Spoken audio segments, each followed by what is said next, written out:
Order. The first of approximately 70 members wishing to speak from the backbenches is the Father of the House, Mr. Kenneth Clarke. Mr. Speaker, I shall try to compete with the opposition spokesman on brevity and by indeed being shorter than he was. This is a chaotic debate, Mr. Speaker, in every conceivable way. I think future generations will look back and will not be able to imagine how we reduced ourselves to this disorderly exchange of a whole range of views cutting quite across parties at a time when we were taking such a historic decision. It was summed up for me yesterday when I drove in, and I drove through the gates of New Palace Yard with flanked on either side with lobbyists who are waving things at me. To the right I had people waving yellow placards, leave means leave. And to the left, I had people waving European Union flags and demanding my support. Both sides, insofar as they were shouting a clear message to me, were shouting the same thing. They were both demanding that I voted against the withdrawal agreement. And that summed up to me the confusion, because they were both actually pursuing objectives, neither of which I agreed with, which took us a million miles away from the national interests which the House of Commons should surely, in the end, have to turn itself to. We all know where we come from, and I'm not going to labour my very well-known views because I've been here so long. Yes, I offended one of my very good friends in the House, slightly, I think, by referring to hardline Remainers as well as hardline Brexiteers. But I confess I am undoubtedly a hardline Remainer. I don't think anybody more hardline on that subject in the House. I was a cabinet minister but refused to vote for the referendum being held, and the Prime Minister and the Chief Whip chose not to notice my attempts ostentatiously to abstain on the vote. I'm the only person on this side of the House who voted against invoking Article 50. I actually am a lifelong believer in the European project, and no opinion poll is ever, I think, at this stage, going to change my mind. I think Britain's... And I have no time, I apologise, my honourable friend. I believe that Britain's role in the world now is as one of the leading members of the European Union, one of the three, which, when we have a normal president, has particular links with the United States, which the others don't, and that enables us to defend our interests and put forward our values in a very dangerous world. And we have membership of, influential membership of, we lead on liberal economic policy, the biggest and most developed free trade area in the world, which is always going to be where our major trading partners are, because geography, in the end, determines that they matter to us more than anybody else. So I won't go on, but just in case there's any doubt where I come from, I again think I am being pragmatic, which we all have to be. The Attorney General was quite correct when he praised the need for this House to achieve some kind of consensus, to accept some sort of compromise, which I regard as my duty to minimise the damage.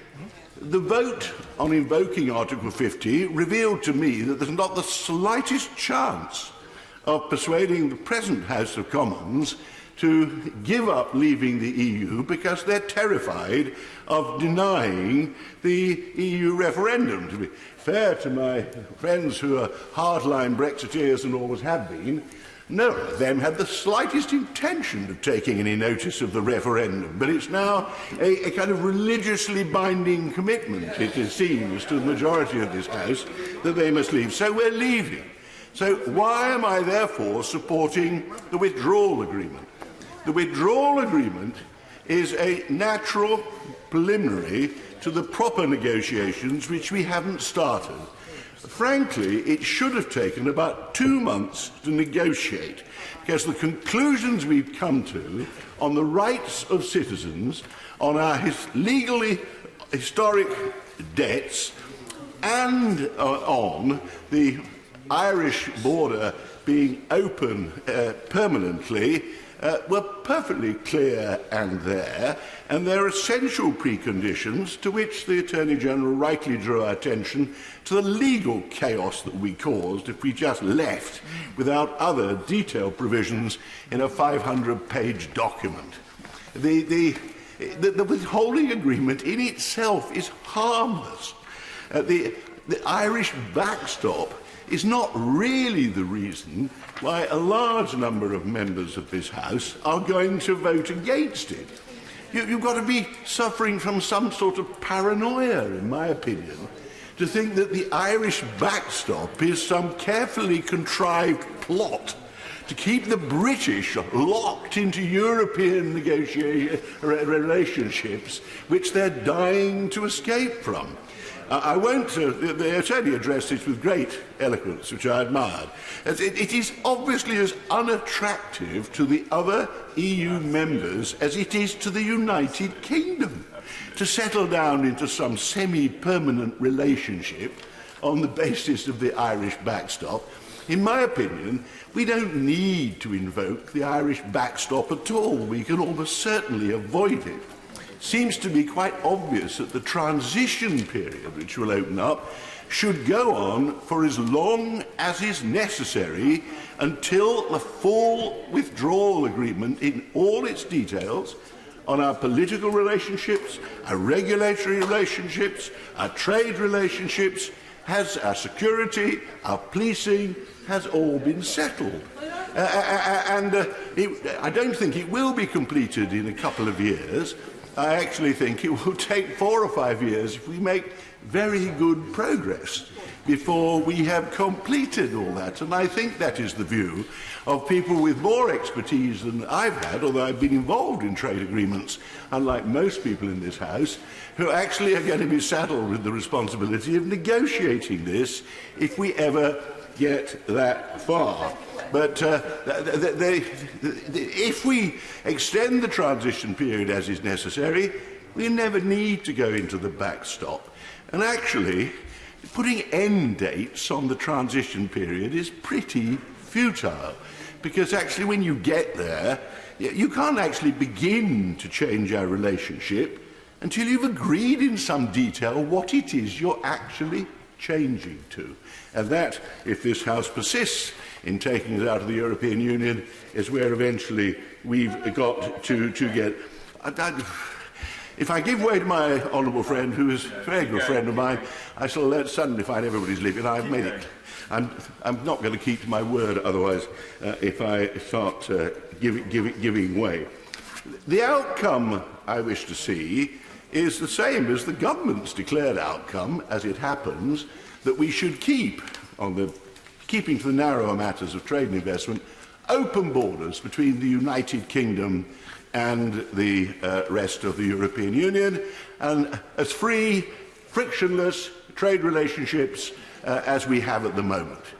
I shall listen to people arguing that is not in the best interests of the United Kingdom and future generations, but I think it's an impossible case to make. It is self-evidently the case that we should stay in our present free trade agreement. We can't become free trade to the rest of the world, but protectionist against those continental Europeans by erecting new barriers, and nobody said to the electorate at the time of the referendum that the purpose of the whole thing was to raise new barriers to two-way trade and investors across the way. It seems to me quite obvious. It is factually correct, in my opinion. If you wish to keep open borders, the land border, which happens to be in Ireland, and the sea border around the rest of the British Isles, you have to be in a customs union, and you have to be in regulatory alignment, which would greatly resemble what we call the single market. All this stuff about new technology may come one day when every closed border in the world will vanish, but under WTO rules you have to man the border if you've got different tariffs and regulatory requirements on the two sides. So that is where I think we have got to go, and I think sooner or later we're going to have to tighten up. The government keeps repeating its red lines. some of which were put out at an early stage, long before the people drafting the speeches had the first idea, really, what the process was they were about to enter into, and most of them now need dropping. The standard line is you can't be in a customs union because that stops you having trade agreements with the rest of the world, which is true. You can't have a common customs barrier enforced by you all around the outside of the zone if one member is punching holes through it and letting things end under different arrangements in other countries. Now, this is meant to challenge the global future, the bright and shining prospects of our being outside the European Union, which nobody again put forward in the referendum. They stem, as far as I can see, from a very brilliant speech made by my honourable friend, the right honourable friend, the member for Uxbridge, who was praised for giving an optimistic tone to it all and held out this vision of great countries throughout the world throwing open their markets to us in relief when we left the European Union, offering us better terms than we've spent the last few years taking a leading role in negotiating on behalf of the, together with the European Union. And of course the key one they always cite is the trade agreement we're going to have with Donald Trump's America, which is a symbol of the prospects that await for us. China apparently comes next. I have tried in both places. I have been involved in trade discussions with those two countries on and off the best part of 20 years. They are very protectionist countries. They were before we had President Trump in America. I led for the government on working with the TTIP, which we were trying to negotiate. The reason the EU-US deal had the funny title of TTIP was that we couldn't call it a free trade agreement, because the Americans said that the Congress was so hostile to the idea of free trade that you couldn't talk about a free trade agreement. We had to give it another title. And we got nowhere, even under the Obama administration.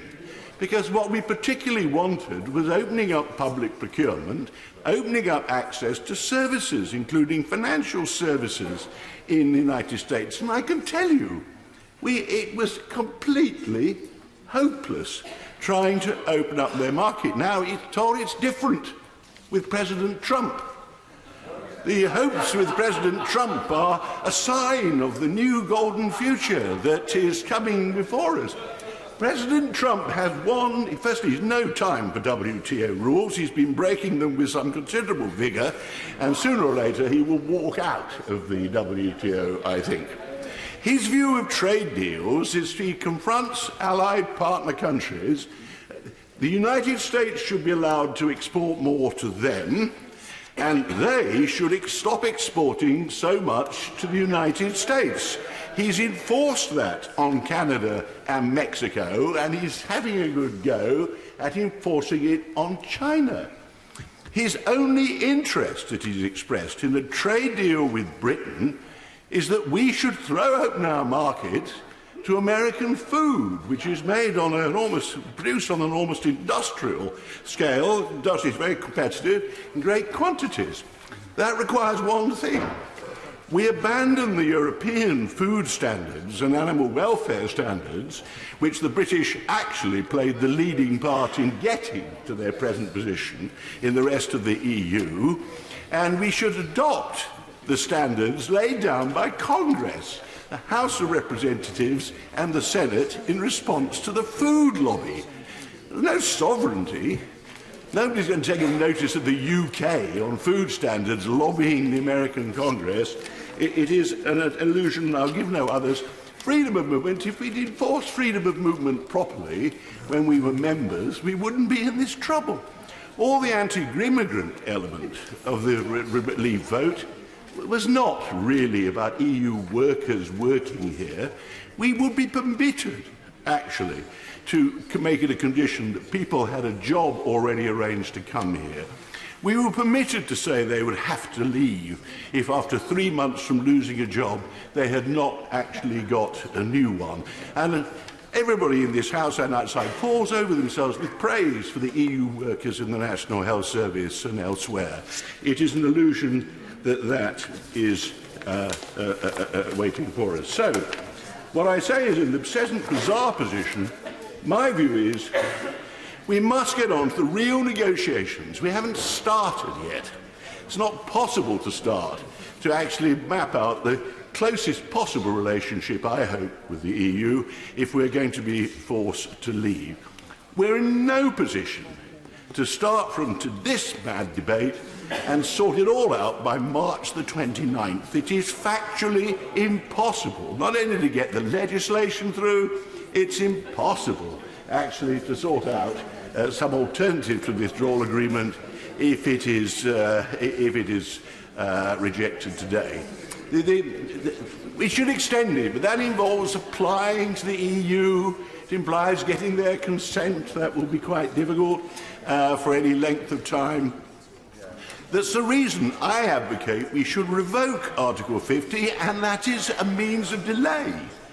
Revoke it, and no one can stop us revoking it, and then invoke it again. I shall vote against it again, but the majority in favour of invoking Article 50 in this House is massive. Invoke it again when we have some consensus, some majority for something, and I shall annoy everybody else by giving once to my honourable friend. Could I just say to my right honourable friend, whose speech I am admiring minute by minute, that there is one point on which he is wrong.